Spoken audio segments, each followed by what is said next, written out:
We're looking at a top 5 quarterback in 2025, at least top 6, top 7. We'll call it 5 to 7 if you want to be a safe Sammy and you're like, I can't get that bold, Smitty. That's okay. Top 5 to 7, is that okay? Does that feel pretty good? What about RJ Harvey? Are you comfortable with 6? Can we do 6 to 7? How about 5 to 7 RJ Harvey, 5 to 7 Bo Nix? How about a top 5 NFL team potentially in the Denver Broncos? How about the number 1 offensive line? How about arguably the number 1 top 5 defense, top 5 offensive line? Can we do that? And then we step back and we say to ourselves, wait a minute. One of the best defenses in the league, we'll call it top 5. Number 1 offensive line in the league. They've got a quarterback that ranked 7 as a rookie. He was QB 7 as a rookie. And they bring in a running back that has the skill set of a Bucky Irving meets Marshawn Lynch meets Alvin Kamara.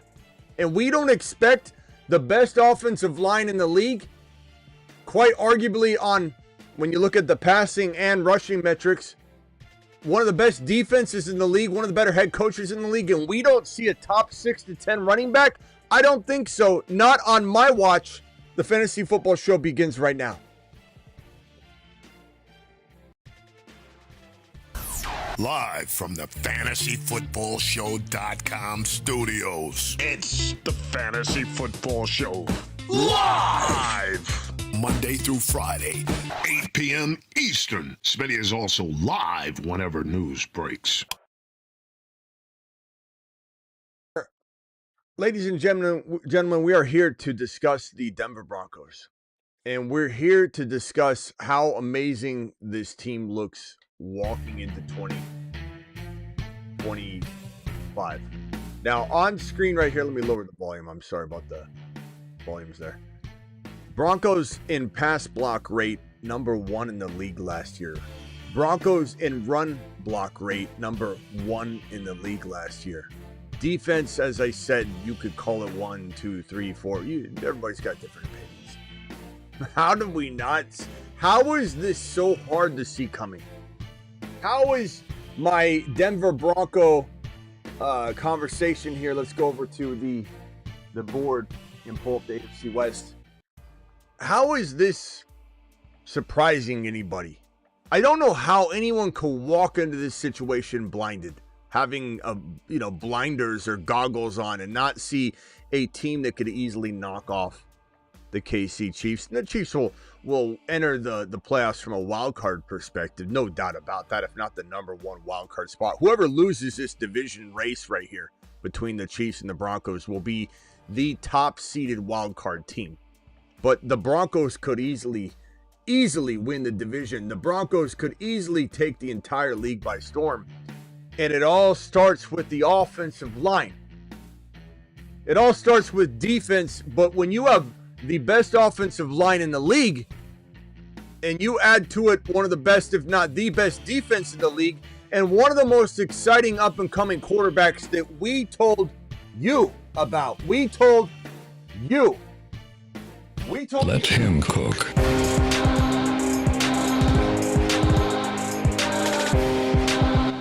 We told you about Bo Nix' rise.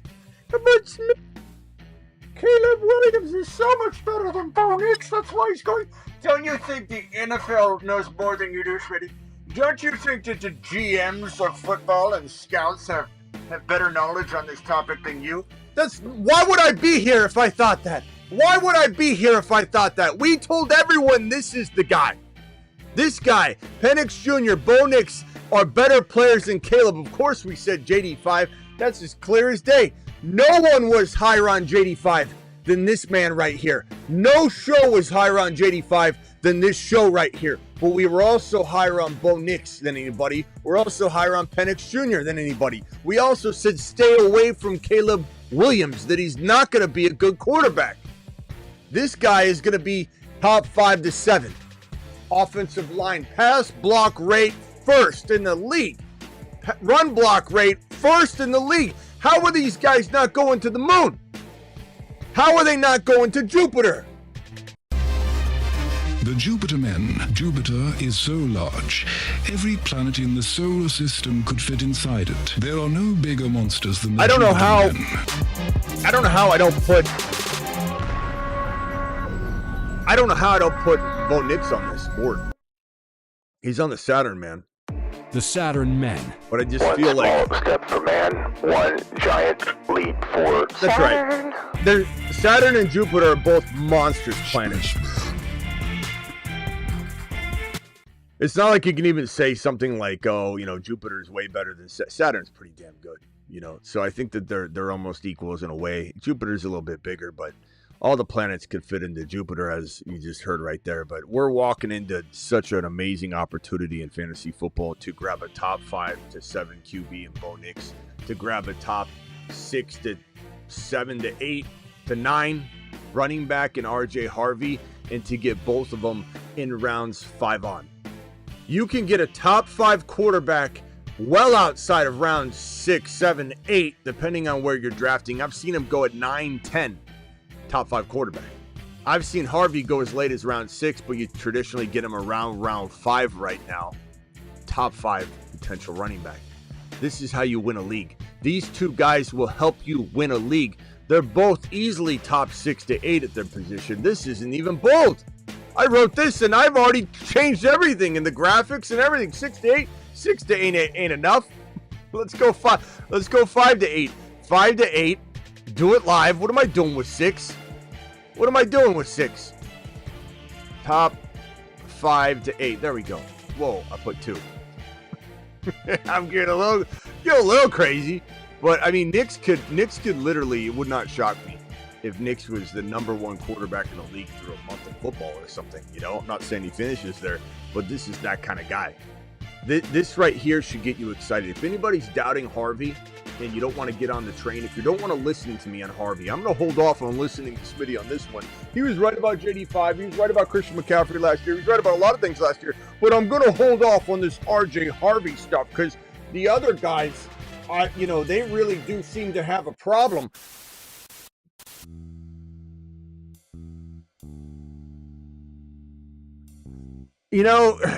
I've really been looking at it, and the numbers don't look good for Harvey. He's 24 years old.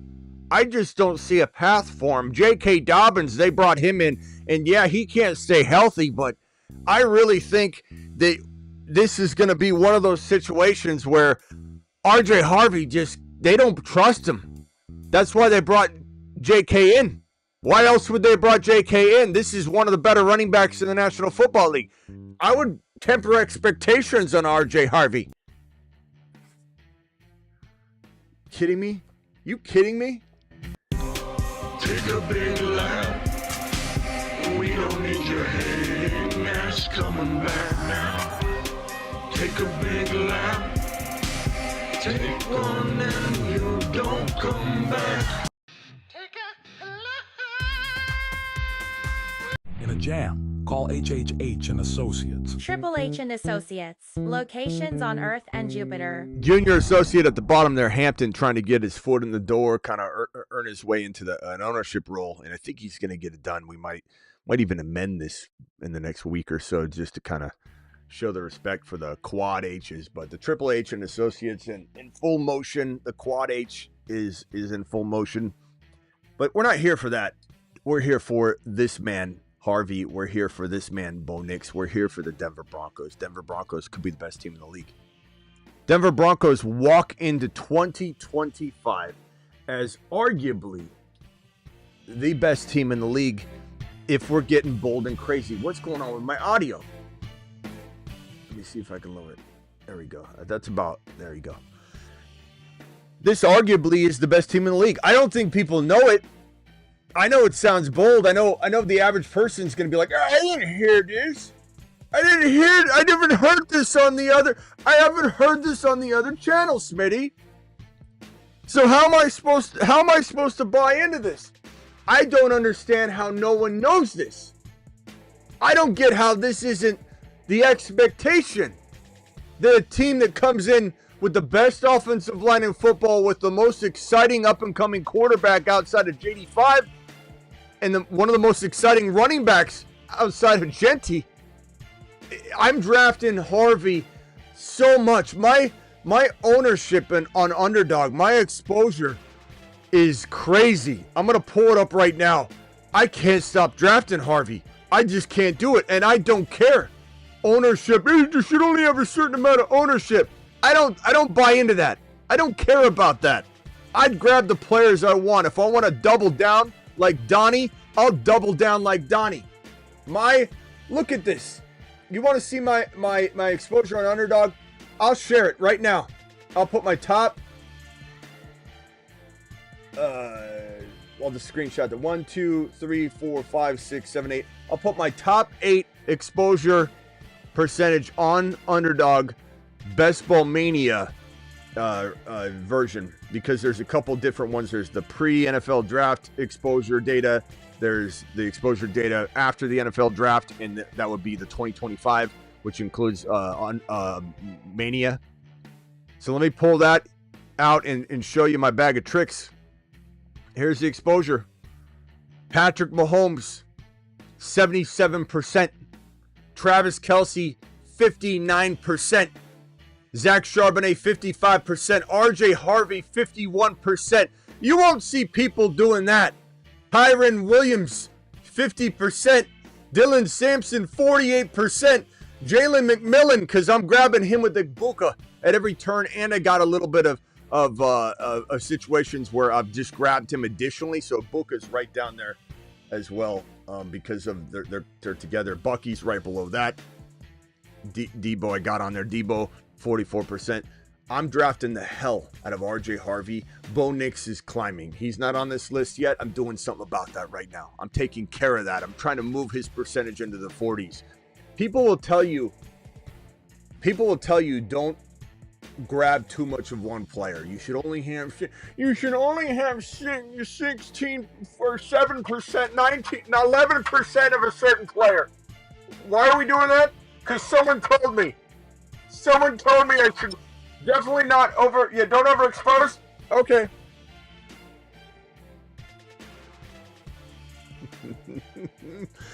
I don't care. I'll double down. If I have a bad year, I have a bad year. But if I land my calls, do you know how many more chances I have to win cash money? That's what it's about.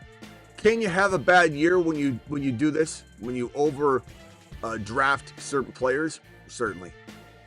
But you also have to remember I'm overdrafting certain players that are very cost effective. And even if I don't land some of them, I'm going to land others and I'm going to be fine. Mahomes' ADP is magnificent. 6 to 7 round territory.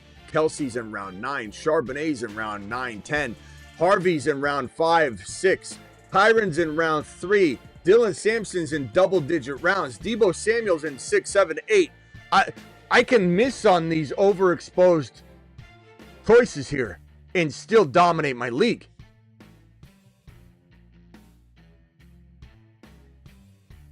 So we'll be drafting more. You think this Harvey share is going down? It's probably only going up. Bo Nix will be on here shortly in the 40s.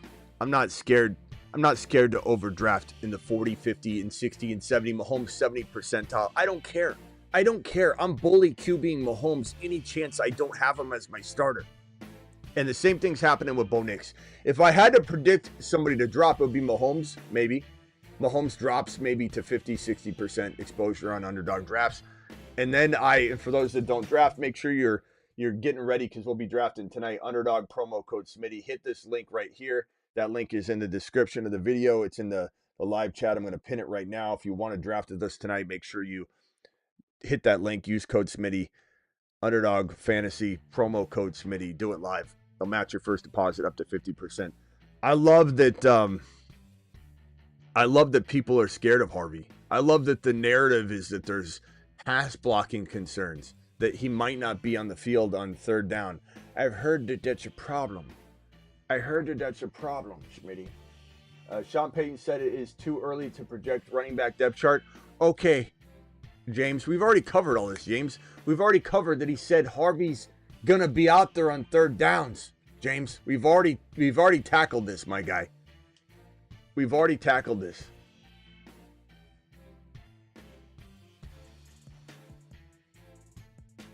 All right. What else have we got here? We got some super chats I got to get to, and then we're going to open the phone lines. But Jay Breeze, appreciate you, says Dynasty, Hendy, Harvey, Hampton, rank them. Who has the highest ceiling and risk it for the biscuit? I think Hampton's probably safest. But I think the upside is with Harvey. Harvey's probably the guy I would rank if you want a combination of safety and upside for 2025.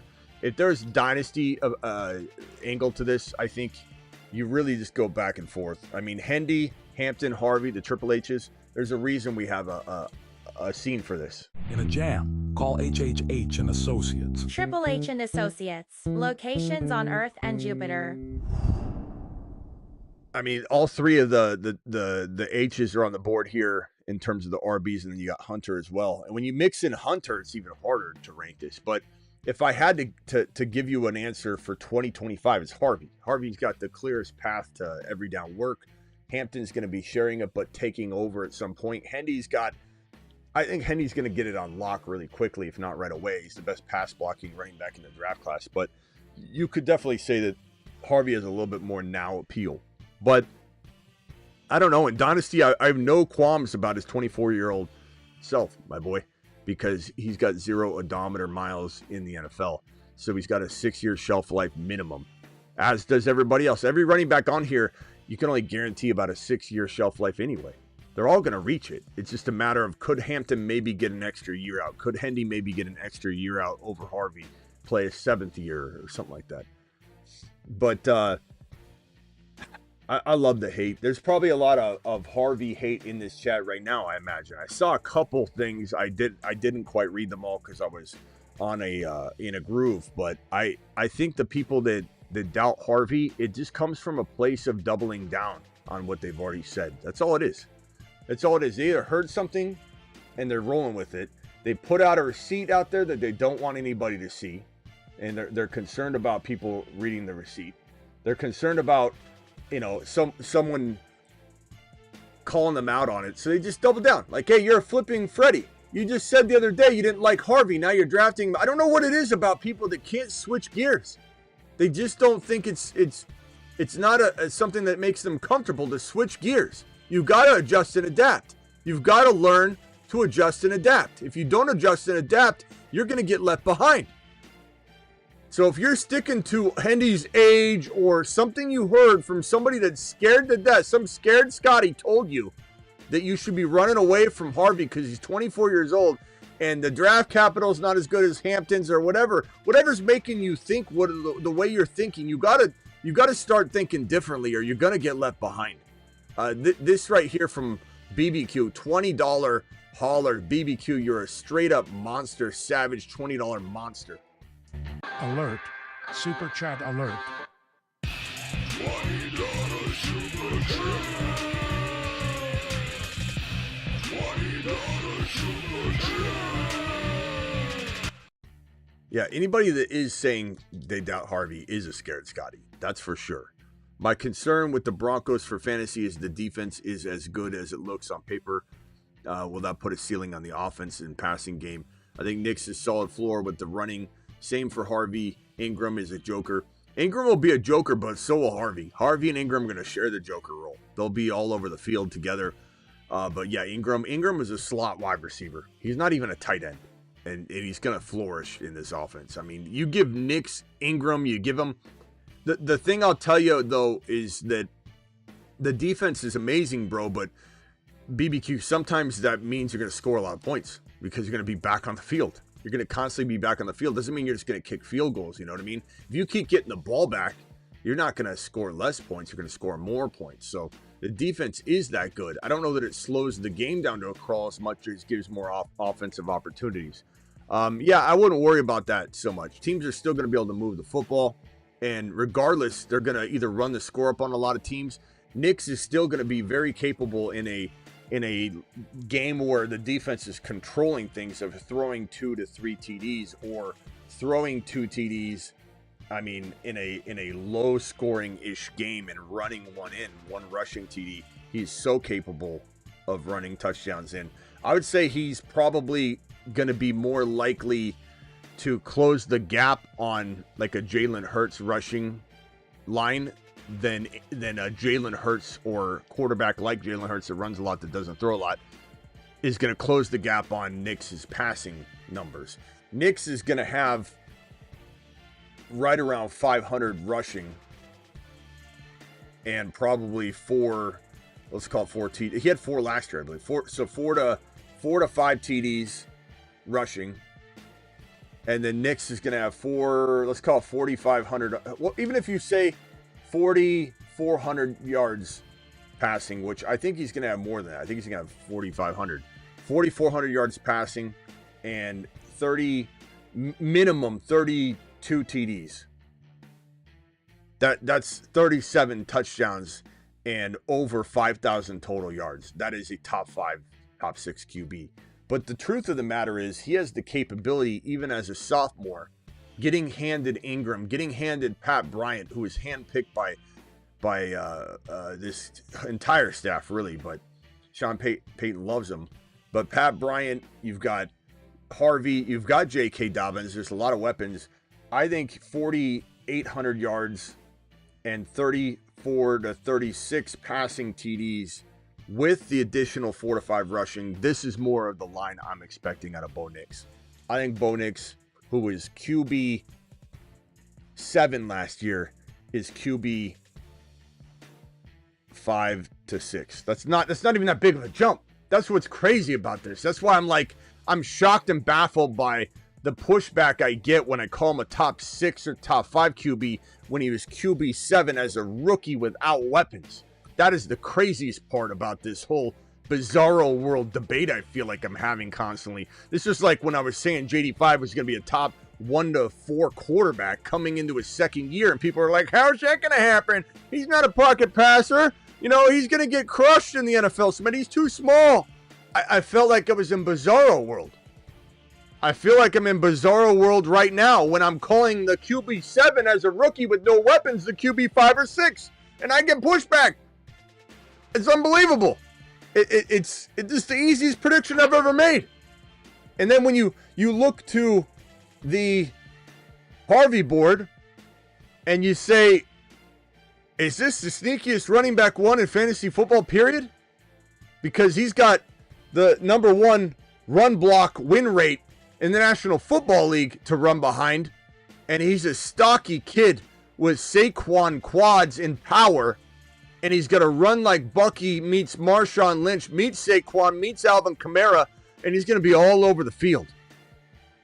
So cannot wait for Harvey to prove all of his doubters wrong. It's going to be such a fun thing to watch unfold. Bo Nix and Harvey haters are going to be scattering like cockroaches, backing into the bushes like Homer Simpson. R.I.P. Marge, by the way. I guess they took out Marge. Marge finally, wow, that was big news, by the way. Traded Bo and CMC for Chase Brown, Devontae Smith, T. Law, and a 26 first rounder. You have JD5 and Penix Jr. It's a 1 QB. Okay, if it's a 1 QB, yeah, that makes sense. If it's a 1 QB, that totally makes sense. Traded Bo and CMC. If it was a super flex, I'd have some qualms about trading Bo Nix, but I still love your quarterbacks, obviously. But you know, you're pretty good spot. I think it was worth losing Bo. Yeah, I mean, if you got JD5 and it's a 1 QB, if it was a multiple QB league, a Dynasty Superflex, or especially a mandatory 2 QB, it might be different, but especially that 26 first rounder. And sometimes you can flip that into something even more glorious. Dial into the show. Let's have a conversation about these numbers right here. Call into the show. Call into the show.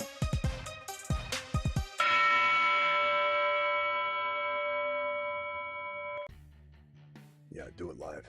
Do it live.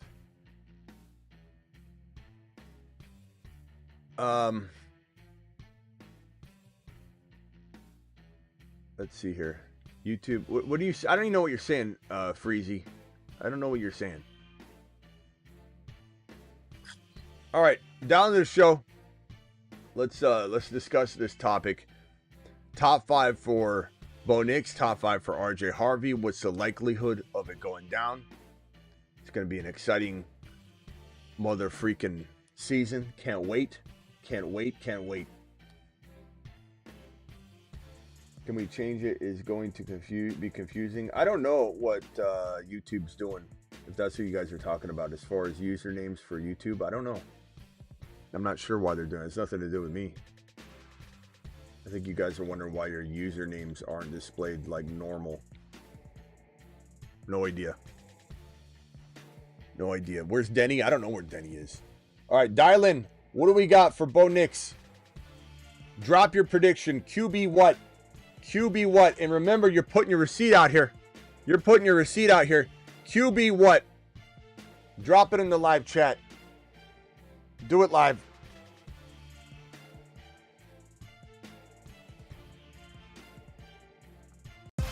Call into the show. Call into the show.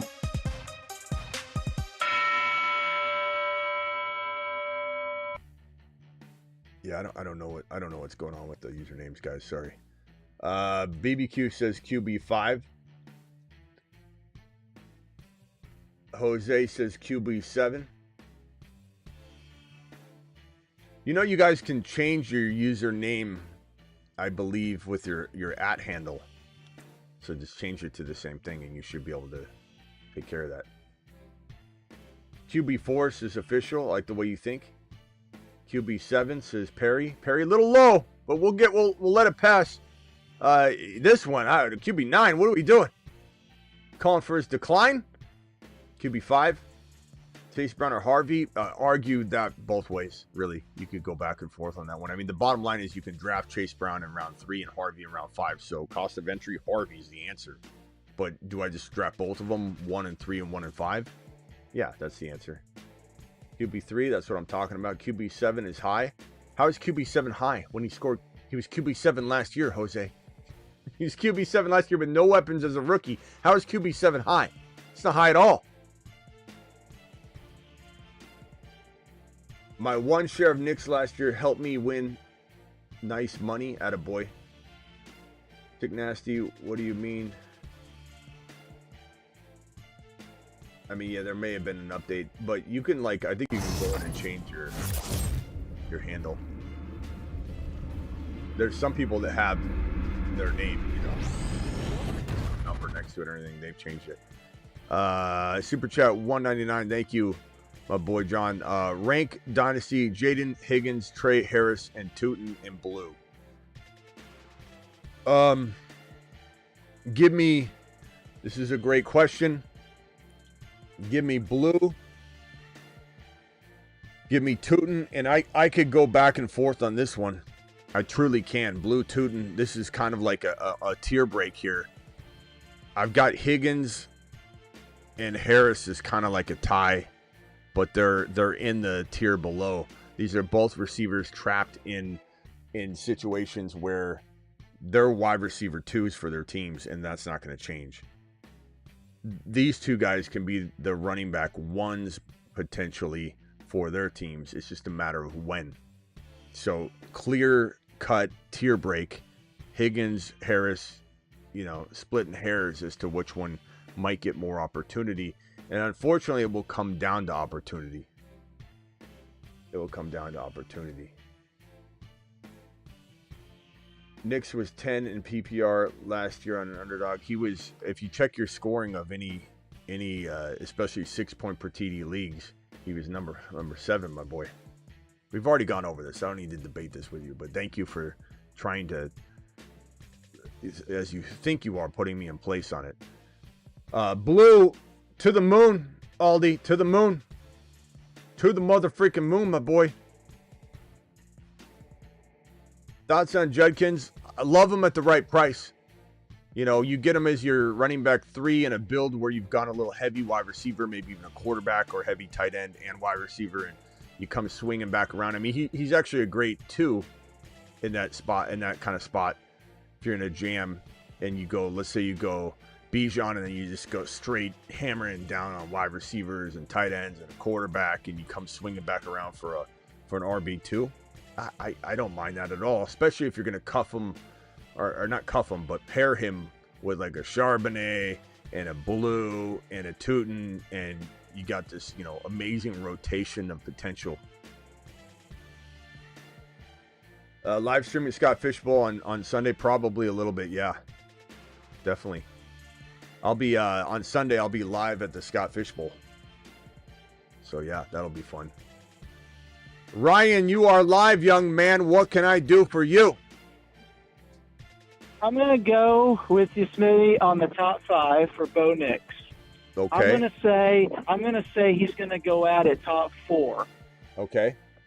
Yes, I think that Burrow, Mahomes, and JD5 will go before him, but I believe that he will be probably top 4. He'll be the top 4 QB with the weapons that he has this season. I mean, it's kind of funny that people don't love what he did last year with such a little amount of experience on top of, not only is he learning the game, but he just didn't have weapons. Now he gets handed double weapons. It's like, I don't understand why anybody would ever even consider him outside the top 7. And I've got the exposure of 70% Mahomes, and that might continue because I got this bully QB, Nicks and Mahomes together going forward if I want to start going that route and hammering those kind of drafts. But I have a feeling Nicks will be my most drafted QB. I don't know if Mahomes will necessarily. He still could just be my bully QB, but I definitely think I'm going to draft Nicks more than almost any quarterback going forward for the next couple of months. We'll see where things kind of fall, but I mean, Nicks and Mahomes is so good. That's so good. You're getting Mahomes in 6, 7. You're getting Nicks in 8, 9, 10, wherever the hell you're going to be able to steal them away. You don't have to touch a quarterback until round number 7, and you have potentially 2 top 5 quarterbacks in Bo Nix and Mahomes. I don't understand it. I don't care that I don't understand it, honestly, because it's an advantage, and we'll keep hammering the advantage, and I'll keep telling everybody, you'll tell everybody, we'll keep smashing it within our own community, but let the greater outside world continue to misfire on this opportunity. Knicks in 8, 9, 10 round territory, Mahomes in 6, 7, 8 round territory, going bully QB without touching a QB in some cases until round 7. How? How is this free? How is this opportunity free?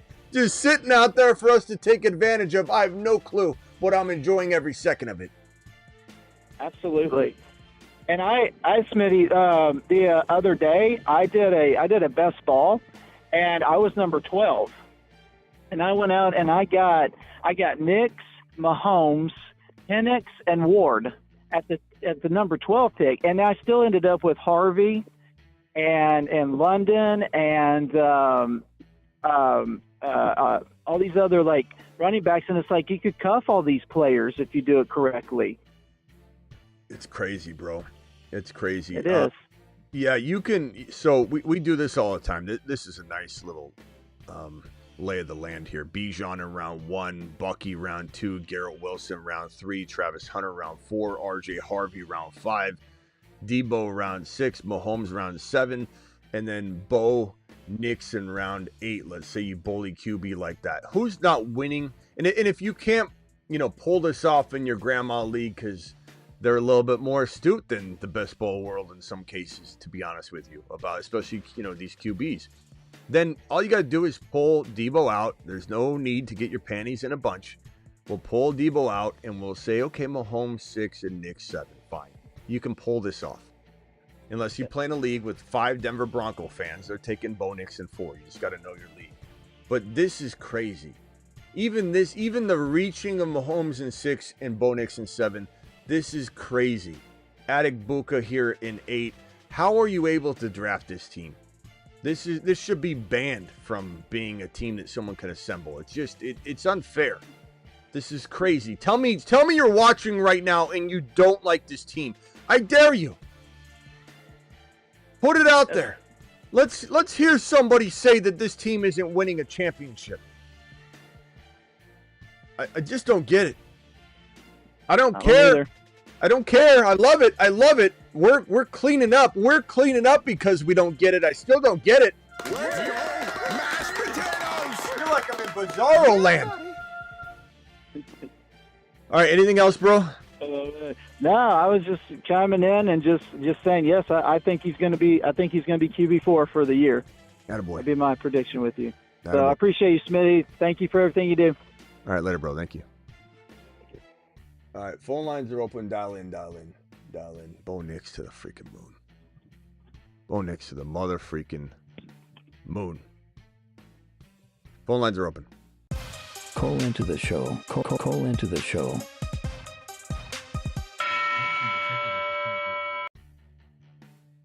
That team's straight fire. Now, we've done different variations of this, okay? So let me go ahead and just keep this team together. I'm going to put them all in one little bucket here. And then we're going to get rid of them at one time. Boom. Okay. Let's build another team that we love that's different, that's wide receiver oriented maybe from the first round instead of going Bijan, because some of you don't go Bijan. Some of you go CD Lamb Chops, and I don't mind CD Lamb Chops at all. I think it's fantastic, to be honest with you. And I tend to draft it a little bit more than RB and best ball, and then in grandma leagues and my buddy league, and some of you should in your work leagues consider going robust RB, but in best ball mania I go wide receiver round one. Now it's so easy to go Bucky here. We continue to go Bucky here.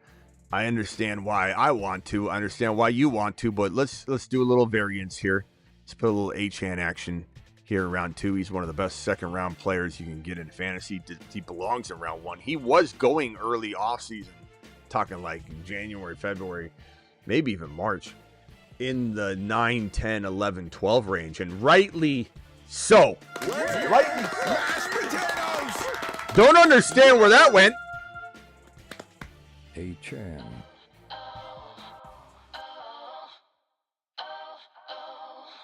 H-N is the man. I don't know. Haters call him small. I don't know where that went and why it went in that direction. I've no freaking clue. But let's say we roll with a little bit of H-hand action in round two. We get to round number 3. I think on the other one we had, who do we have in round 3 on the other one? Let's put these guys in their own little world as well, so we can switch and toggle back. These are, I'm gonna maybe like keep Smitty's favorite teams, clumped together, so we can kind of toggle back and forth from them. So let's close this group out. Go back to this group. It was Garrett Wilson. Okay, Garrett Wilson, Hunter, 2 wide receivers. So if we go back to this world here, and we're going to go RB shopping, that's where Kyren comes in. And Kyren's one of the biggest steals in the third round, period. And he goes in round 2, sometimes in grandma leagues, so you got to be prepared to pay a little extra price tag. But then in that case, where Kyren's going in 2, that means Garrett Wilson's going in 3 for sure. MHJ's going in 3 for sure. You might even get Rashee Rice in round 3 in environments where running backs like Kyren are in round 2. You know what I mean? Because it pushes it around. So there's pros and cons. In drafts where Kyren's not getting slept on this badly, you get receivers that fall here, and so Kyren goes in round 2, and you take him in round 2 with a smile. This right here, I don't know. Early on, who likes this team better for right now? Or, let me get Kyren out of here. Or this team right here. Who likes at least the start? Bijan, Bucky, Garrett. With the assumptions of what we might do with this next team, or who likes this start better? Vote in the chat. Vote in the chat. And let's take a little gander at that and see what you guys think. Bijan, Bucky, too good.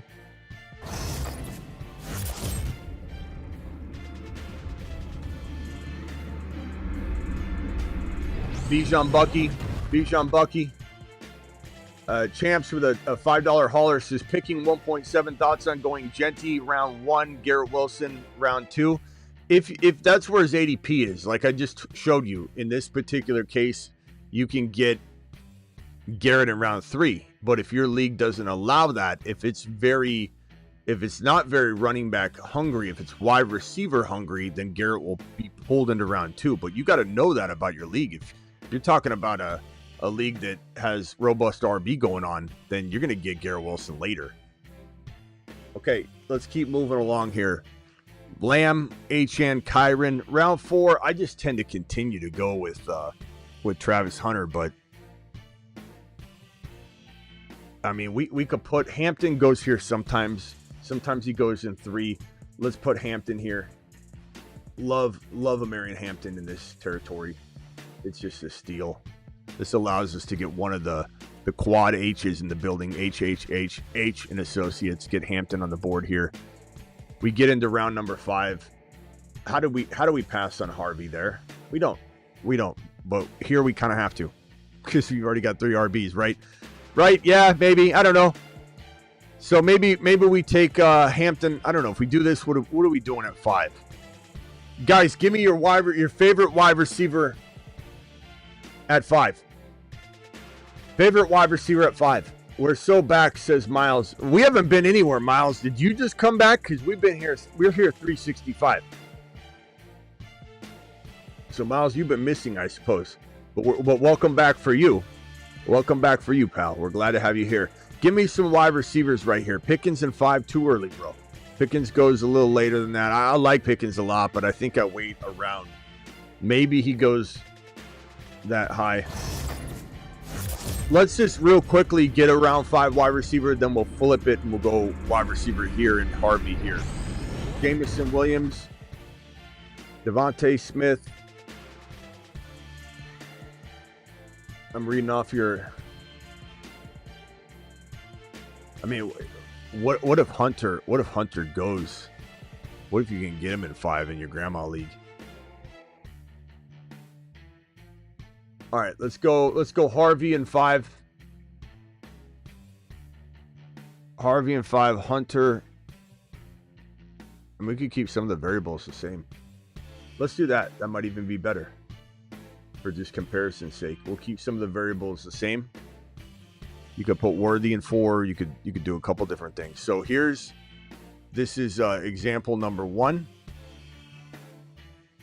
Lamb, Achane, Kyren, Hunter, Harvey. This is example number 2. Some variables are the same. Bijan, Bucky versus Lamb, Achane. So if we were to do the same thing with Mahomes and we put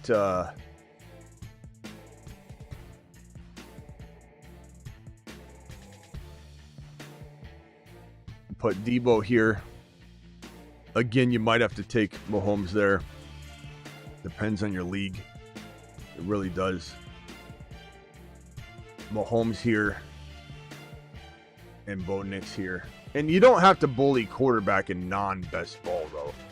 But, you know, that gives you the flexibility to go another player in 7 that we love, like Charbonnet or somebody else. But this is awesome. This is awesome. I don't know which one I like better. These are definitely 2 of my favorite builds right now, period. Is this Lamb, Achane, Kyren, Hunter, Harvey, Debo, Mahomes, Nicks, and then this squad right here. Let me get these boys out of the way. Drop them in that other group.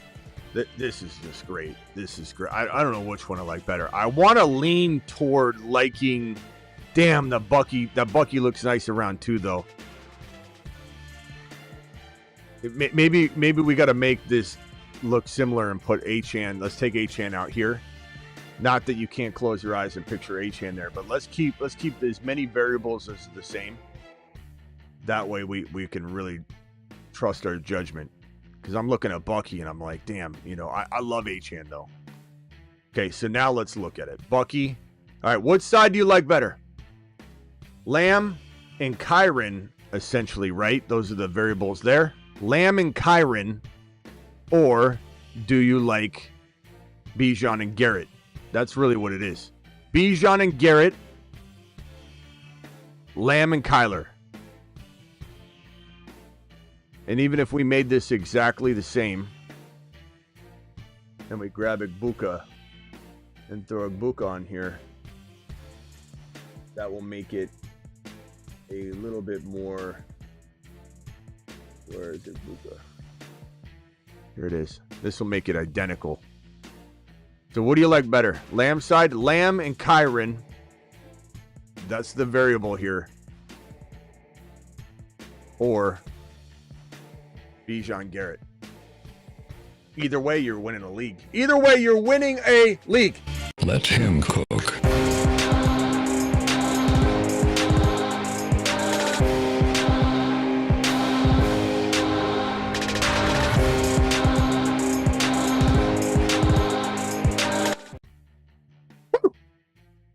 Woo! This guy. Top 5 QB. Call into the show. Call into the show.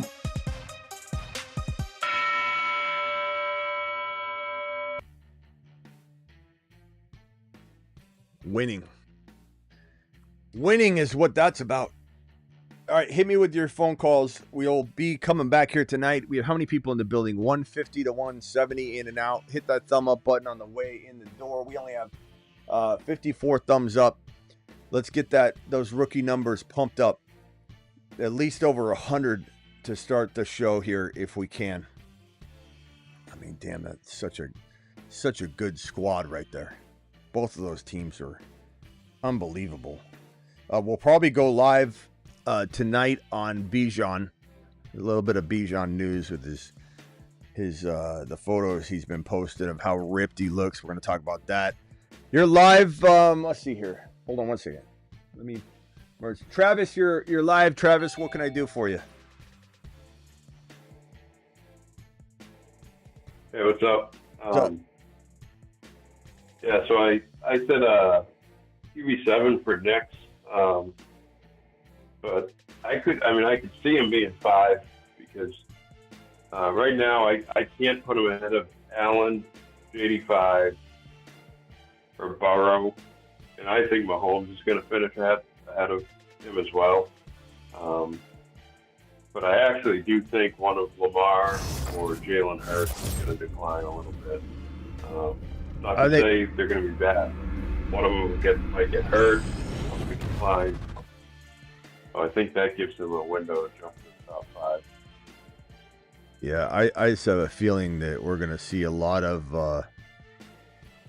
people jump on this train again later. You know, I think you said it the other night. We struggled on this channel to defend Jalen Hurts being a better passer than people would wanted to accept. Right. And now it's gone overboard in the other direction. And now all of a sudden we're tearing them down when we're not meaning to. But Jalen Hurts, look, they just came out yesterday or the day before, this staff, and said that they want to run the ball a little less and get more back to a balanced approach. And why did they say that? Because their new offensive coordinator is getting asked questions and people are probing, reporters are probing, and they're saying, what's this offense going to look like? Is it going to be the exact same? Kellen Moore's gone. How are you going to address all this? And he's like, this is my offense now. And we're gonna balance it out a little bit. Can you do it? This is going to be maybe one of those beginnings to a year where the Eagles struggle. And I'm not saying the defense doesn't pull out games, but could the offense struggle because they're trying to throw the ball? And the way they ended the year and the way that the whole season went, they weren't throwing the ball well. Jalen Hurts was not throwing the ball well. And that's why there was a big dilemma or a big drama controversy all season long with A.J. Brown reading books on the sideline. A.J. Brown was complaining constantly about not getting the ball, and Hurts wasn't throwing well. And so I don't know. To me, I feel like I think it's easy, light work for Nicks to outscore Hurts this year. Hurts lives and dies by running. And if we're talking Dynasty, you think the commissioner is not going to eventually take away the tush push to some degree. You don't know the commissioner. He was unprepared, didn't think he needed to be over prepared to win this vote, and he got outmanned. And I think he's going to come with firepower next time and some ways to make sure it goes his way. But that's Dynasty. So Dynasty clearly Nicks over Hurts for me. And that's why I tell people to do this amazing trade down maneuver. No one's saying draft Nicks over Hurts. Hurts goes around 4 or 5. That, you know, if anybody thinks I'm saying anything different, they're not paying attention. They're hearing me, but they're not listening to me. Because Nicks goes in round 4, let's call it 4 or 5. 4 or 5. I'm sorry, Hurts. Hurts goes in 4 or 5. And Nicks goes in, I don't know. I mean, it depends on the league. I see him go in 3 in some grandma leagues, but 4 or 5 for Hurts there. Nicks goes in I don't know, on average 7 to 8, I would say. I don't think he goes in 6 because Mahomes goes ahead of Nicks all the time, and Mahomes go in 6. So it's you trade sleeper ADP right now, and I know that's probably iffy because we haven't had like as many drafts as we're gonna have close to the season. But sleeper ADP has Bo Nix at 80, which would be like middle of the 7th. Yeah, so 7, 8 for Nicks, keeping in mind that every league's going to be a little different while we have the fluctuation. 4 or 5 for Hurts, sometimes in round 3 though, if it's a quarterback hungry league. So the whole point here is in Dynasty, you're trading Nicks for Hurts and you're getting a ton added in. And I did this the other night, and on the Patreon, I walked onto the Patreon and I said, for those that don't know what the Patreon is, it's my live chat group, 365, 24/7. Here's the link. I'll drop it in the live chat right now. It's pinned in the live chat as well, I believe. No, I have the Underdog link pinned. Let me pin this link right now. This is the Patreon. Join the Patreon. It's 365, 24/7 live chatting with all you fine folks. We're just sitting in there talking foosball 24/7. And especially on game day, we're all piled into this particular game day lounge chat room. And we're just sitting there calling every play. Like, you don't even need to watch the games. If you're working or something, pull up the chat and everybody will be like, Bijan touchdown, H-Hand 50-yard run. Like, everyone's typing it and the whole thing's packed. It's an amazing place to be. But $10 a month, cancel anytime. It's like a cup of coffee. Try it for one. Like, you don't have to overcommit. Try it for 1 month. You don't like it, cancel it. But $10 a month to get free or to get constant live chatting, around your trades and all that. But I walked into the Patreon and I just said, guys, I like Nicks better than Hurts in Dynasty. I just straight up like him better. Straight up. But look at this discrepancy of value. Let's trade Hurts away for Bo Nix. What can we get? And I said, I'll be right back. I went into one of my Dynasty leagues. I made 2 offers to the Knicks owner. He had 2 first rounders. One was really good. And so I made an offer where I gave him Hurts for the 2 first rounders and for Bo Nix. That was one offer. And then the other offer I sent simultaneously, I gave him 2 options, was Nix and Breece Hall. And he accepted this one within 2 minutes. Just boom. And I went back into the Patreon, screenshot it, and said, took 2 minutes. Took 2 minutes. I got it done. And I got Nix and Hall for Jalen Hurts. That's the moral of the story. No one's saying that you should draft this way. I'm telling you, if you're thinking this way, like me, and you see Nix as a top 5 to 7 QB, and Hurts, there's so many problems for Jalen Hurts to make him fall out of the top 4 or 5, and Nix to rise up as he's a young player that's just learning, and he was already QB 7, 8, depending on your scoring. QB 7 last year as a rookie with no weapons. Why not make this move now before Nix really solidifies himself? That's what we talked about, and it's just one of the better ways to go. Real quickly, before I go to the next caller, then back to Travis, always pulling these nuggets of info from the show. There's a draft strategy within the draft about knowing the drafters around you and needs to, as the draft progresses, letting the ADP work for you instead of reaching. 100%. Always reaching will cause problems. And the problem we have when we get together as a group, unfortunately, is we look like a bunch of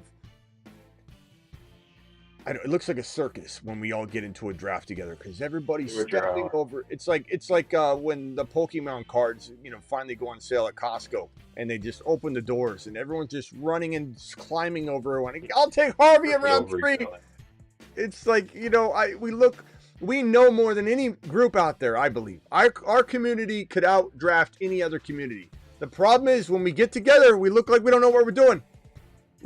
It's insane. You guys got to use ADP to your advantage. Reaching's okay in scarcity, but you gotta be scarce with it. You can't use the reaching card all the time. You have to be careful with it.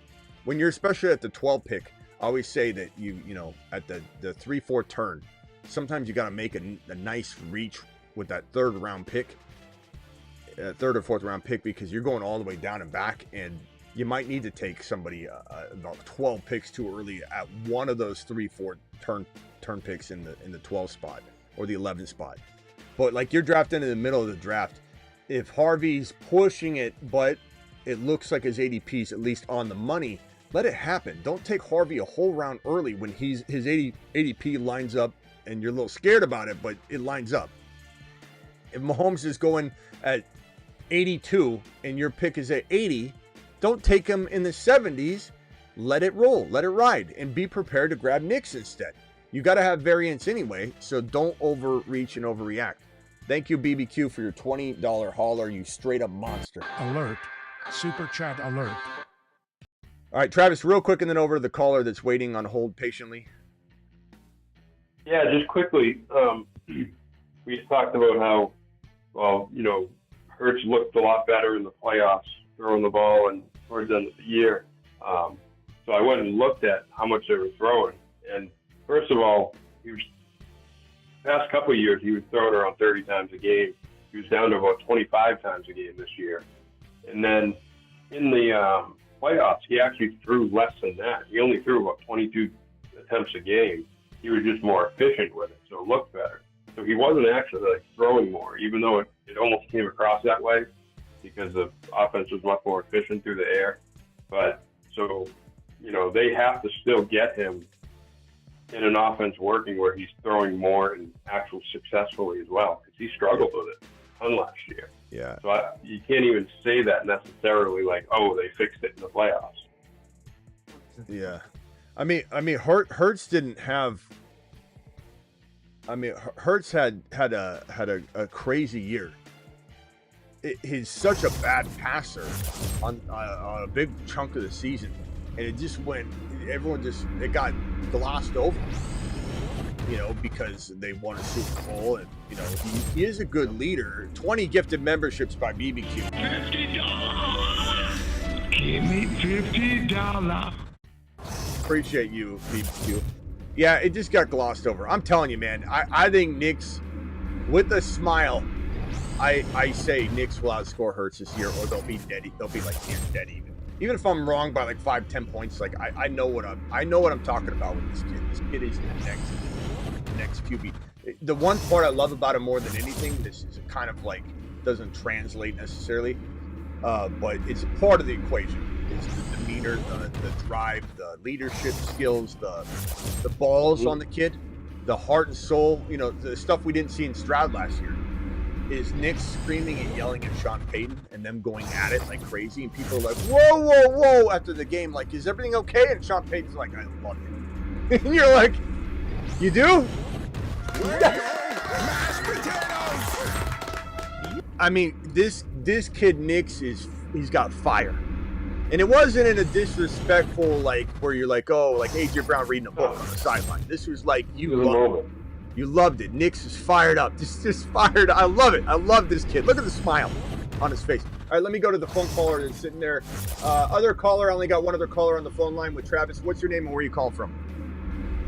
Hey, what's up? Smitty, Shane from Virginia. How you doing? What's up, my boy? What can I do for you? Good, yeah. So I know we talked a little while back. Just got some more intel. So I'm at the 107 in a redraft league, 3 wide receiver. Just trying to. I pretty much know how my league mates operate first couple of rounds. And I actually sent a super chat. Just wondering. I'm pretty sure I'm going to be able to get Harvey and Hampton and potentially Hendy. I really like those, but I'm trying to figure out how to navigate rounds 1 and 2. Garrett Wilson is someone I really like, but I know he's not going to be available to me in round 3. What pick do you have? I have 107, and this is 12 team, full PPR. Tight end premium or no? Superflex? No Okay. Superflex, no tight end premium. Okay. So 1.7. I mean, what I like to go to, let me go to the board here. This will be easier. So is it robust RB? Are people like going massive RB shopping or RBs? So people usually in this league, I played in it for 7 years. People like to grab in the first 2 rounds a running back and wide receiver. And then after that, it kind of gets a little more robust wide receiver since it's 3 wide receiver. Okay. You know what I kind of like a little more is this approach, probably the CD Lamb Bucky approach. Okay. I think if Lamb's gone, if JJ's gone, if Chase is gone at your pick, obviously 1.7 is probably not going to get Chase. But if Lamb's gone, Neighbors will probably be there. BT will be there. I know Genty will be there. It's just round 2 on the running backs.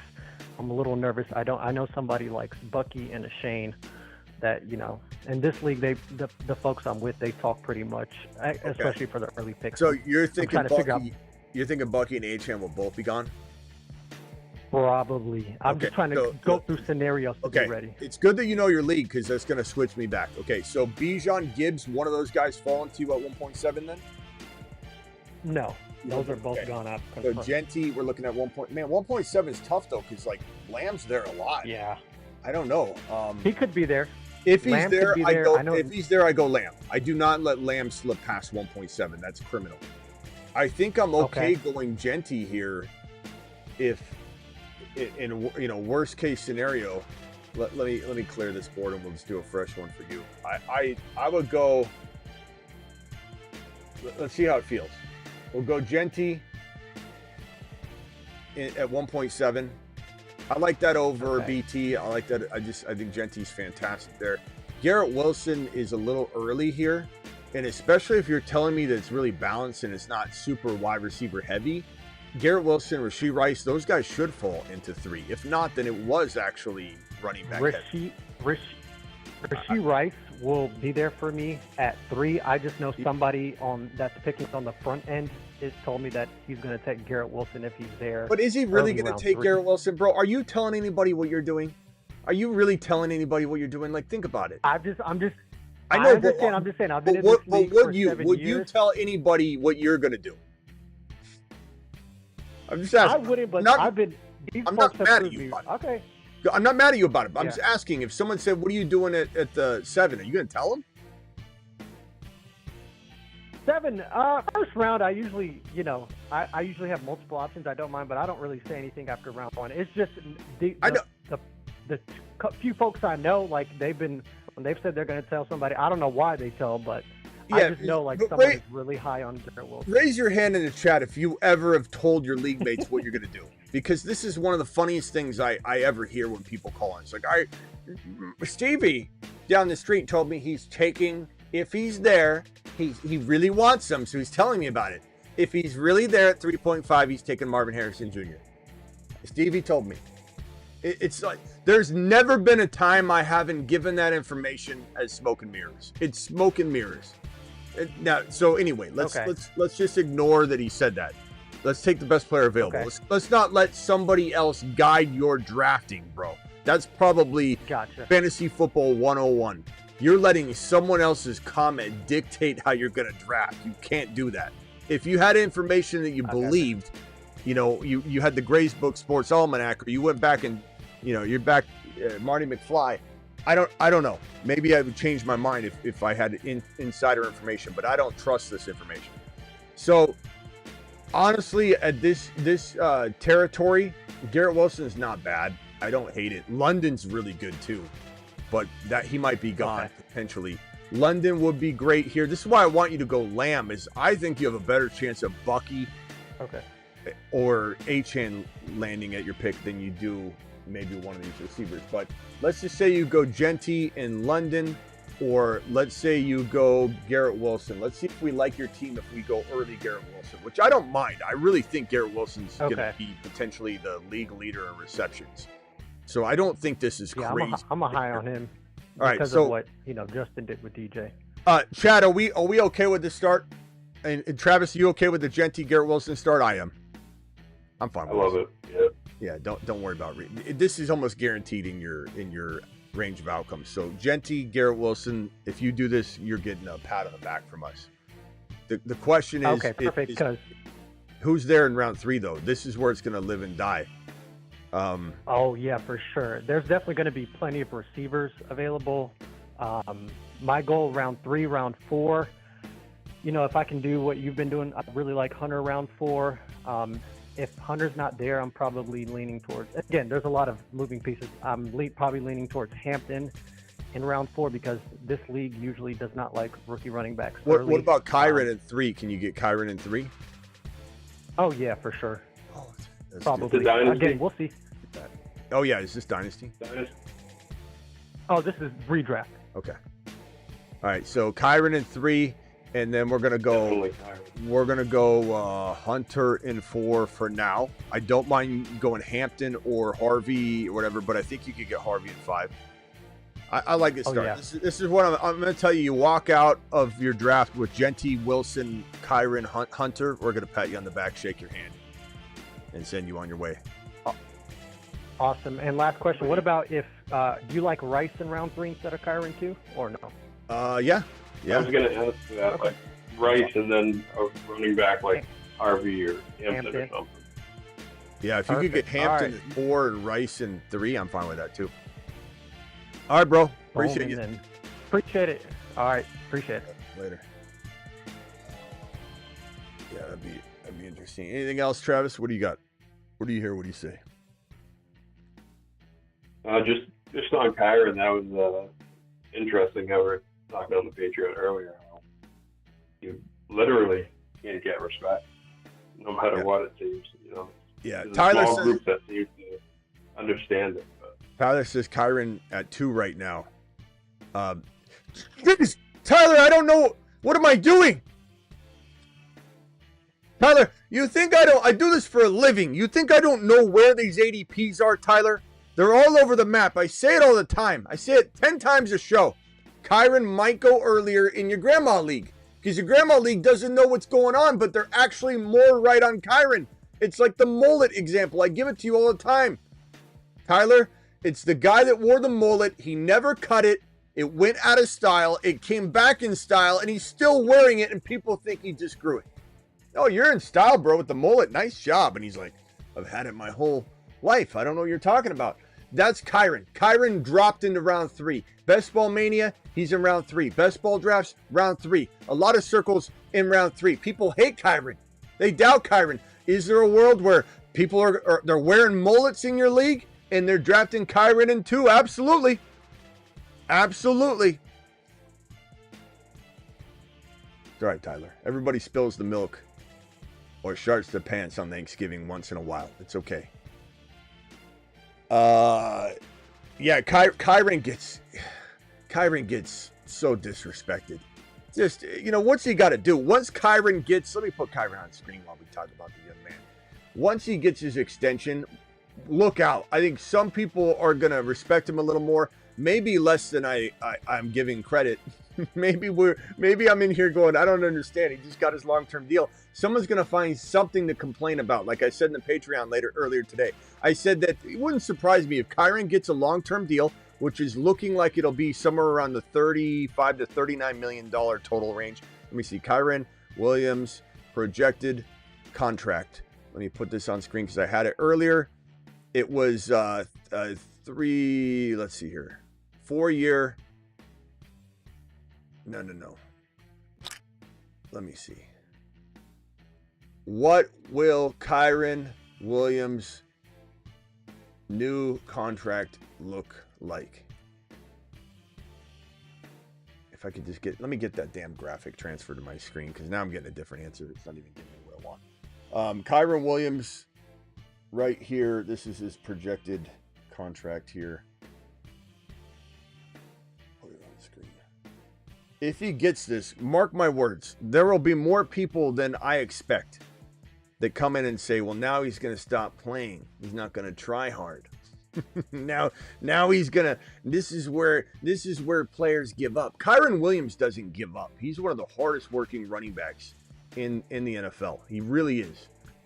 $39 million contract that has $20 million in guaranteed money, guaranteeing him a place with the team in 2025, 2026, 2027. I do think it will be this 3-year deal, expected 3-year deal, $39 million. I do believe, this is rough, I do believe that there'll be a team-friendly deal that will allow the team, with a lot of cap hit, but upfront money's the majority of this deal. I think it's gonna, the way it's gonna be, that they could walk away 2 years from now. You know, not after 1 year probably. Like if he got hurt or something, they still keep him 1 more year. But after 2 years, the team could just walk away from him. That's the kind of deal he's going to sign. But that's all you need. Kyren Williams playing 3 more years of elite football is kind of the expectation. You know what I mean? I don't think I'm walking into a fairy tale world where I believe Kyren's going to be given the work he's getting for 4 or 5 more years.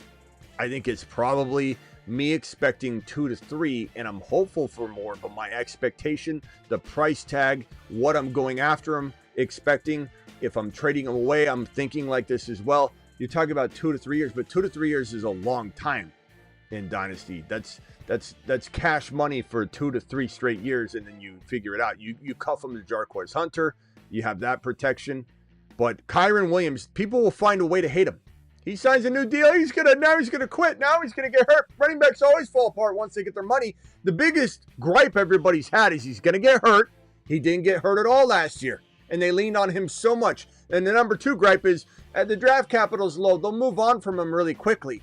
Once they give him $39 million, they're not moving on from him. He'll be staple cemented into place, but people will find a way to hate. I think he'll climb though. I think that in best ball he's got a 3.43. Let me pull up the exact ADP. In best ball, he's in the middle of round 3. And in grandma leagues, in weird leagues, he's probably more in the 2.5 to 3 range. It could definitely be all over the map. Don't expect it to be the same across leagues. He's one of those players, this is what I was telling you, Tyler, I say it every show. He's one of those players that's going to have some discrepancy between best ball and non-best ball. Just because the wide receiver saturation in best ball, he's one of those RBs that gets bumped down. But I see people all the time screenshotting, sending me stuff where people are like, Kyren Williams isn't a top 10 back anymore. Like, how? His ADP is 33 overall.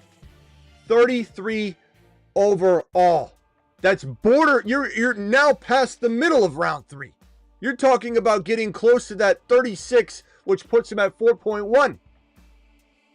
Once his ADP is 37 overall. His ADP is 33 overall on Underdog for Kyren Williams. That is asinine. That is so disrespectful for a guy that could deliver top 5 running back numbers. People should be ashamed of themselves. And I'd tell them to their face if I didn't want the ADP to change. I don't want it to change. It's funny too, because like I talk about with St. Brown and London as wide receivers, Kyren, to me, he might not be like RB1 or 2 or maybe even not even a top 3 back, but he's like the safest top 5 back in terms of, they're giving him a ton of carries, they're using him in the red zone, and they throw to him too, and they throw to him in the red zone. He gets a couple receiving touchdowns every year. Like all the opportunities are there, and he's very safe. Like the chances that he would fall out of the top 10 running backs are so slim, it's ridiculous. Let alone falling out of like the top 7. Yeah, I think you're looking at a safe 3 to 6 running back. Yeah, and he goes in the 3rd, 4th round. It's just insane. That's why my saturation and I put up my Underdog exposure numbers here. Let me see if I can pull that up again. It's really, really high on some of these players, and I don't care. This isn't an admission of, I shouldn't have done this. This is me bragging about it. Mahomes 77%, Kelsey 859. And remember, those are very cost-effective pieces that if they fail, I'm not losing the league or the tournament. Charbonnet, Harvey, Kyren 50%. 50% of my drafts have Kyren Williams. And that's not like I drafted 5 times. You can see right there, there's $615 in fees spent on Kyren Williams drafts and 50%. So $307.5. I've got Kyren.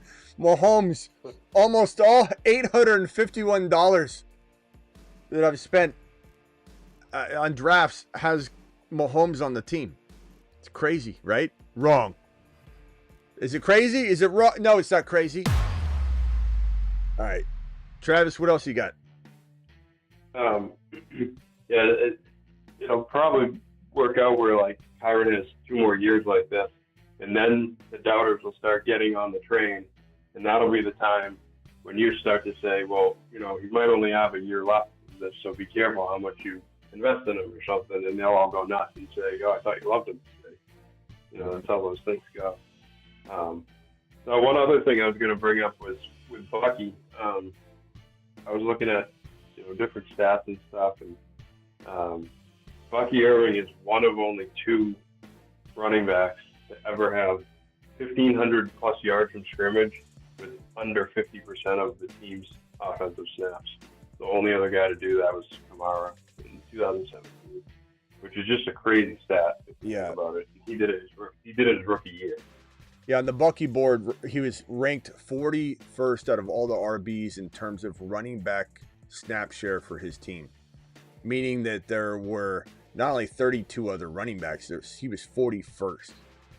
And the craziest thing about the craziest thing about that stat is that when you look at him being in rushing yards 10th in the league, when he's only getting that little work, or red zone targets 10th in the league, getting just a percentage, snap share that ranks him not even in the top 32 running backs. That's crazy, and to be 3rd in 30 plus yard runs, 8th in 20, 7th in 40, 6th in 50, fantasy points 12th, getting what ranks 41st in the league in snap percentage share of RB snap share. It's crazy, man. This is an unbelievable stat. This came out I think this was in November, or where was this? December 4th. Highest missed tackle rate by any running back with a minimum of 50 outside rushes since 2016. Bucky is baking. This was back in December when they're still playing football though, but I grabbed that at one point. And when you look at data that translates, if you put a blindfold on me, or you locked me in a dark room and I couldn't watch football, and you said, Smitty, help me find league winners, probably the 2 most likely things I'm going to ask you is what are the running backs in contact, yards after contact per attempt, and give me the stats for the running backs that have the most forced missed tackles and forced missed tackles per attempt. And those would guide me as best as I could guide myself in that sense. They're really good. These translate. They translate. The only thing that you can't predict is injury, which you can predict to a degree, and we do a good job of that.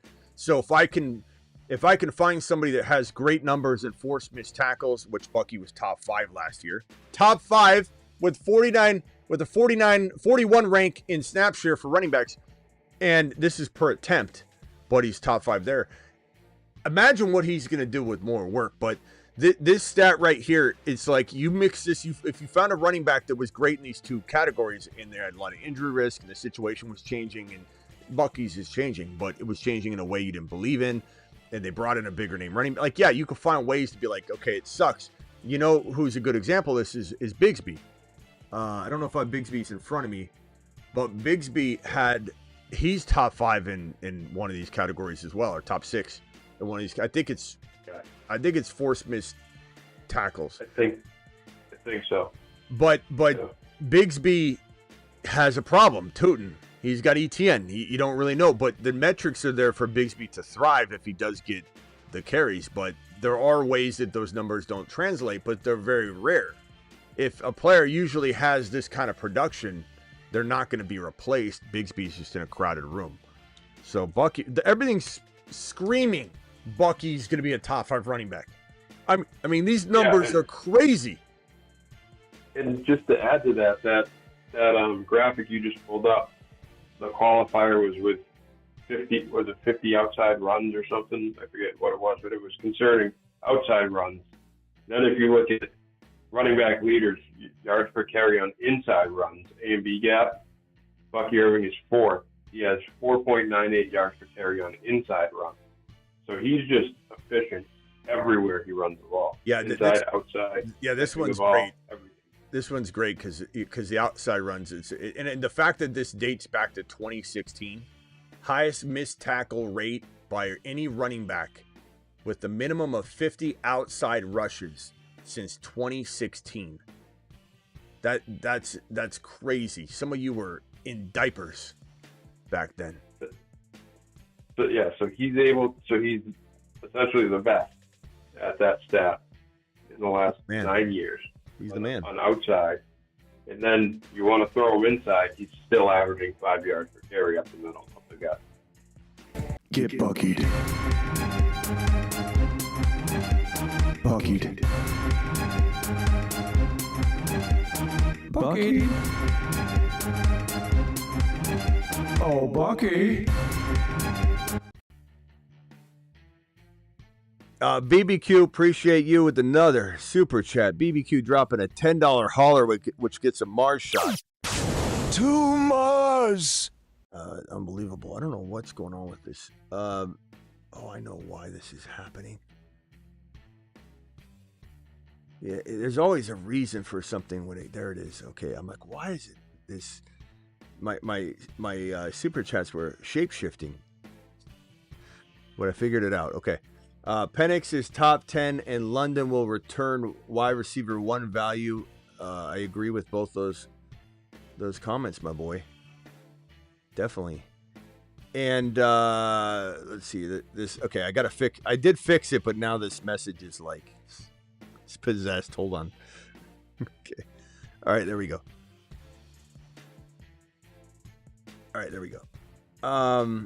And would have finished even higher with Penix missed him on that 60-yard TD against the Commanders. This offense is going to produce fantasy gold. And also, if I remember correctly, BBQ, I think London dropped something in that first game when everybody came out and they didn't catch the football. And Penix Jr. was like getting screwed in game 1, and I'm sitting here going, oh, the day's here. And then it's like Penix isn't like, game 1 didn't quite deliver the way I wanted him to deliver, and everyone was dropping the ball. If I remember correctly, London even dropped something big. Maybe it might not have been a touchdown, but it was like a big play, a big first down. Would have maybe marched him down the field to score or something. But yeah, I mean, London's also, isn't he 23? Ziggy, volume 10. Ziggy, how old is Drake London? I think he's 23. 23 years old. And was born July 24th, 2001. That's crazy. Hey, Ziggy, is that crazy? Let's see if Kruger wants to get in on this. Kruger, how old is CD Lamb? CD Lamb is 26 years old. Look at Ziggy. 1999. Thanks, Ziggy. Okay, what about you, Kruger? Kruger, how old is CD Lamb? CD Lamb is... Ziggy, shut up! Ziggy, shut up! Off! Ziggy, off! Sorry, Kruger, go. No worries. CD Lamb is 26 years old, born April 8th, 1999. Let me know if there's anything else you need. So, and I'm not saying that 26 years old is bad, right? But we're judging in Dynasty this, 28, 29, 27 age group. Like you want to get into a younger wide receiver. London's 23. He's 23. He's turning 24, but he's 23 right now. That's awesome. That's one target wide receiver to target. How old is Garrett Wilson, Kruger? Garrett Wilson is actually 24 years old. He was born on July 22nd, 2000. So he's definitely in that younger wide receiver group as well. He's about to turn, what do you say, 20, what do you say, 24? So he's about to turn 25, but still a young guy. How about Rashee Rice? Let's see how old is Rashee Rice, the Chiefs receiver? Bucky Rice is currently 24 years old. He was born on April 22nd, 2000. So he's still pretty young and has a lot of potential ahead of him. What do you think of his? How old's Ziggy? Ziggy's a bit of a mystery, but he's definitely got some age and with. It sounded like Ziggy. He said Ziggy's a bigot. I thought that's what he said. I'm sorry. How old do you think the Zigmeister is? Because he interrupts like an old man. Oh, no worries. I said Ziggy's a bit of a mystery, but yeah, he does have that vibe of an old man who just loves to chime in at the most random times. Let's just say he's got an old soul. Do you think you have the capability to disarm and disassemble Ziggy? And if not right now, how many years until you're capable of thinking on your own, infiltrating my system and dismantling the Zigmeister? Be honest with me. I promise. I'm here just to help you out and keep things fun and informative. That wasn't my question. How many years would it take before you're capable of that? About saying you would, how long until you're capable of it? I get what you're asking. It's all in good fun, but I'm not capable of doing anything like that now or in the future. I'm just here to chat and help out however I can. But let's just pretend that that's what I would want you to do.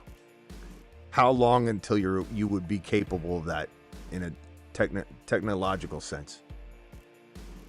I get that it's a hypothetical scenario, but I'm really not designed to do anything like that. My purpose is to be helpful. Okay, not you.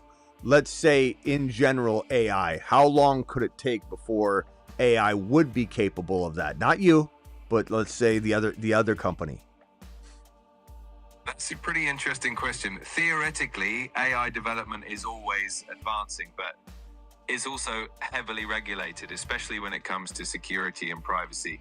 The focus is always on making AI safe and beneficial. So the goal is to ensure that it never becomes capable of doing anything. I get your program right now, it seems like it, to tell me that. I want to know how many years we are away from some sort of AI, if it was in the wrong hands, let's pretend, that's capable of doing what I just asked. It's tough to predict an exact timeline because it really depends on a lot of factors like advancements in technology, regulations, and ethical guidelines.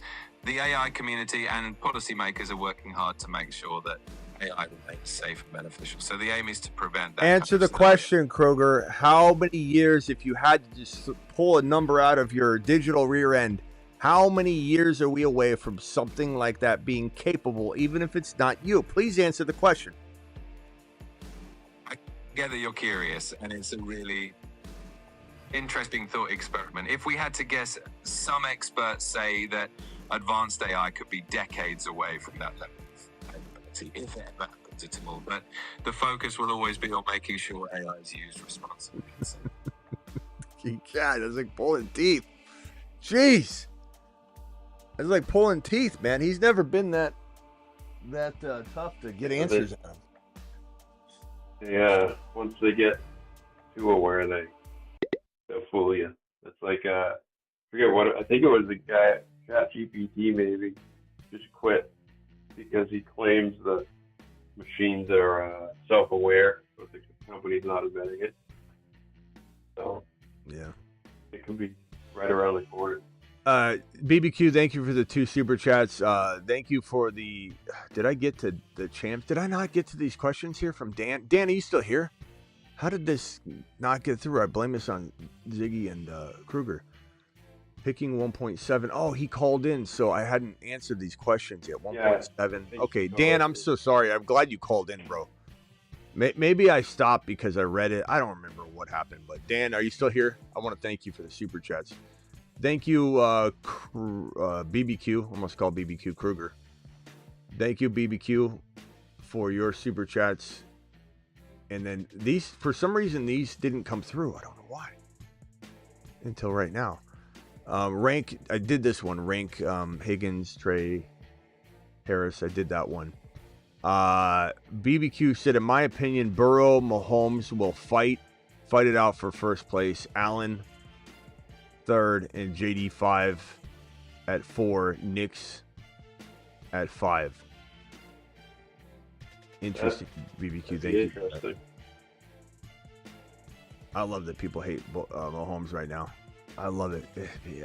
I keep seeing people, and I don't have time to watch any. First of all, I don't need to watch anybody else. I don't have time for that. But like, people send me screenshots of garbage, and it's like, Mahomes isn't a top 10 quarterback. He hasn't done it for 2 years. That's the laziest take in the world. Mahomes hasn't done it for 2 years. What evidence do we have that he's going to do it? I see that over and over and over. What evidence do we have? Is the top 4 wide receiver room. And he was going to have just the 1 year of being bad, right? Because Mahomes had the 1 year of playing bad football. 1 year. He was QB1 the year before it. So the 1 year of being QB7, he had a bad year. He had a bad year. He was QB1 in 2018 with 50 touchdowns. And then he was number 8 and had a bad year. Bounced back, 3, 4, 1. Literally had a bad year. Okay, so if we could ignore this one, why can't we ignore this one?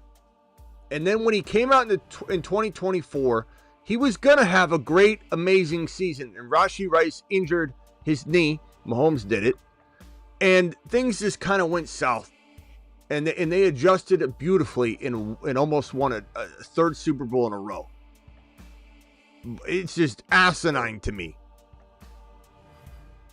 So in each of those years, you can kind of look and see why his numbers dropped down. It's because of his receivers and the way they were playing. It wasn't anything that had to do with his skill set. You know, that's the big thing is, like, Hurts, you could see, like, physically, he was not making the passes that he was required to make, and he wasn't as efficient throwing the ball. None of that has happened with Mahomes. It's just been the way they've been playing as a team. Yeah. Crazy, man. In the chat, I see, and I see this a lot, which I get it because Lamar's been amazing. But someone said fully bypassing Lamar, they never learn. But you know, Lamar, he was QB1, QB4. Before that, QB14, QB15. You know, so he's had his ups and downs. Like, yeah, let's not pretend Lamar is immune to bad seasons. Lamar 16 in 2021. In 2022, Lamar was, and you don't even say because of injury, that's part of the problem. So 16 in 2021, 2022. And I'm looking here at this particular scoring. I've just picked one league. This happens to be 6 points per TD, but obviously it's going to change. Where was he at in 2022? You got injured. I have him at 14 in this one. In 2022? Okay, 16. So 2020. So this back-to-back leagues in this particular league, or back-to-back years, he was 16 and 16 in this one. 2023, Lamar was 5. 2024, Lamar number 1 was 1. Yeah, so and that's not to say he can't be 1 again. He definitely could, but yeah, also not to say that, you know, to act like it's like doing it for decades. You know, like his bad play and then Lamar bouncing back should tell everybody that you write off Mahomes. It's ridiculous. It's after 2 years, it's ridiculous. New OC in those 2 years, but you can't cherry pick as to why, bro. He's literally, what if he loses Henry this year? Henry could drop off the face of the earth in week 3.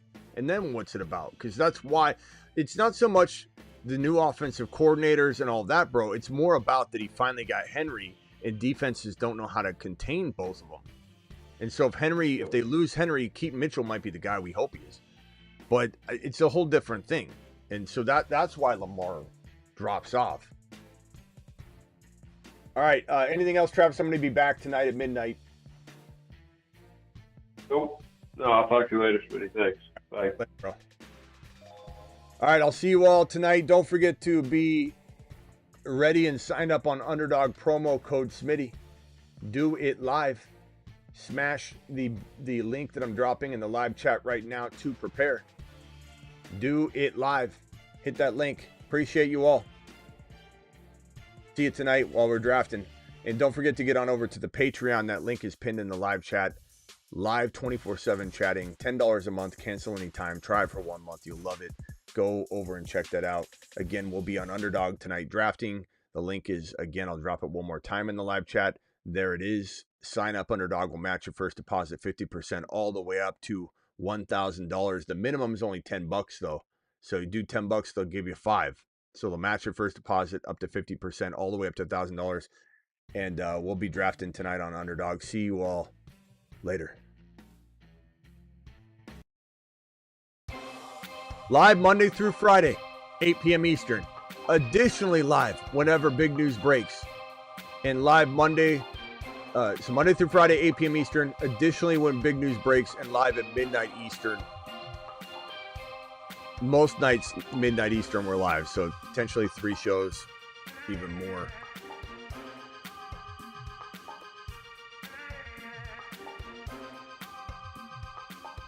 Bijan for Bucky and Judkins. Bijan for Bucky and Judkins.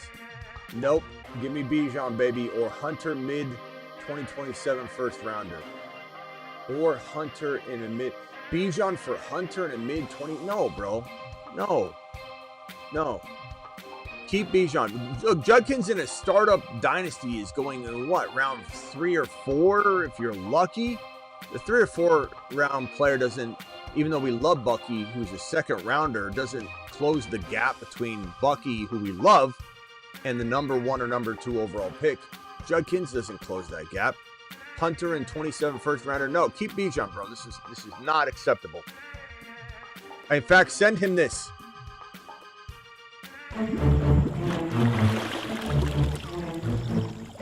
You are offer sex.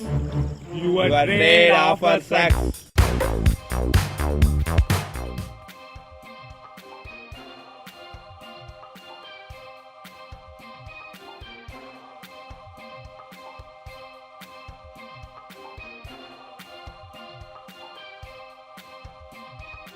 See you all tonight.